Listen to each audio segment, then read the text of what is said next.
Okay, let's unpack this. We're diving straight into specialized Linux gaming distros today. Yeah, the one's built for speed. Exactly.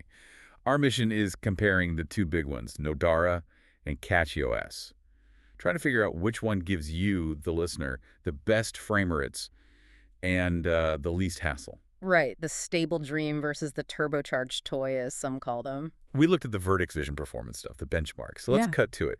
What makes these two stand out for gamers wanting off, Windows? Well, it's fascinating, really. They aim for similar results, but from, like, totally different angles. Oh, so. Let's start with Nobara. People call it the creator's stable dream. It's Glorious Eggroll's project, the Proton Wizard. Ah, okay. Built on Fedora, right. Yeah, exactly. It's basically Fedora, but with a massive gamer-focused quality-of-life layer slapped on top. Solid, predictable Fedora underneath. But isn't Fedora a bit, slower on updates compared to rolling releases? Mhm. How does it become this plug-and-play dream? It's all the pre-configuration. That's the key. It's genuinely plug and play. Right. You get NVIDIA drivers, AMD drivers right there. No installation fuss.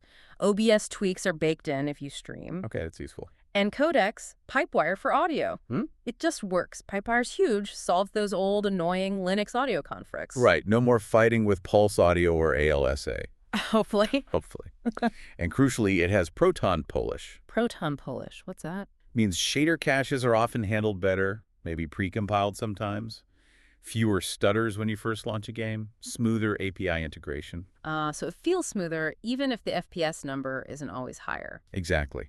Benchmarks show it trading blows with Windows in heavy games like Red Dead Redemption 2, often better frame pacing, which feels smoother. So you could stream an Elden Ring marathon without weird drops. That's the idea. It's like a reliable pickup truck. Stable, gets the job done. the downside. Updates are tied to Fedora's point releases, so it's not bleeding edge version 42 or whatever the current number is. It lags a bit. Gotcha. Okay, pickup truck noted. Now the other side, CachyOS. This one sounds intense. Yeah. The arch-height beast on caffeine. Yeah, that captures it. It swings hard the other way. Forget stable Fedora. This is pure Arch Linux territory. Rolling release. Built for raw speed. How does it achieve that speed? Is it just being Arch? No, it's more than that. It uses custom kernels. Really custom. They're specifically tweaked to squeeze every last drop out of the CPU. With the Bohr scheduler thing. Yep, the Bohr schedule. Mm-hmm. Unique to CachyOS mostly. It optimizes how tasks hit the CPU, aiming for super low latency.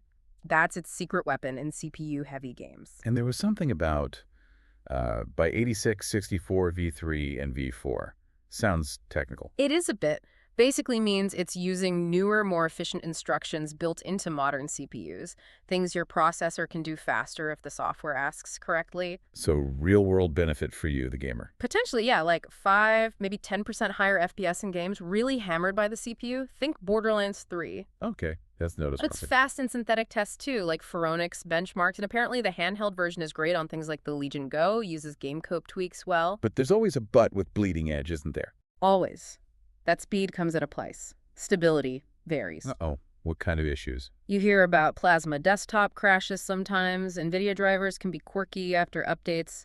The usual Arch-based suspects, maybe amplified. And support. Smaller team. So if something does break, getting it fixed might take longer. Patience is required. So if Nobara is the reliable pickup, CachyOS is the nitro dragster. Insanely fast potential, but yeah, you gotta be ready for it to spin out occasionally. Needs a careful hand. okay, let's synthesize. Head-to-head, raw FPS. Actually really close most of the time, almost identical in many games. Seriously, after all that talk of custom kernels and schedulers, Yep.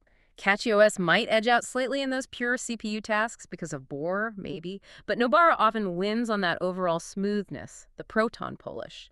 Fewer hiccups. so the final verdict for someone listening, how do they choose? It really boils down to your tolerance for tinkering versus your desire for stability. Explain. If you want to install your games and just play, minimal fuss, maximum stability, Nobara is probably your pick. True plug-and-play focus. And CachyOS. That's for the tweaker. The person who enjoys being on the absolute cutting edge, doesn't mind troubleshooting, and wants to chase that potential maximum CPU performance, even if it's just a few %. Right.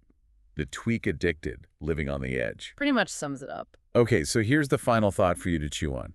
What matters more? The reliable, smooth experience Nobara aims for with its Proton Polish, even if it's not the absolute bleeding edge. Or are you willing to potentially wrestle with the system sometimes, like with CachyOS, for that chance at squeezing out that extra 5 or 10 per CPU performance with its custom tech? Pickup truck or dragster? Your move.